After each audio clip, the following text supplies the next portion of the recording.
This is how to manage clients with the client list on MilkNotes. Log into MilkNotes and select Client List from the left menu. On this page, you'll notice a list of all your existing clients.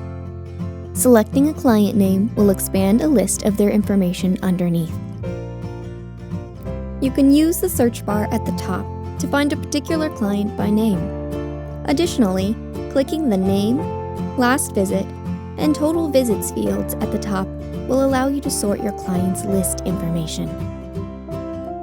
Clicking the dot icon at the end of the client information field will open up a small menu with options to create a new visit, go to the last visit, send a secure message, or send an email.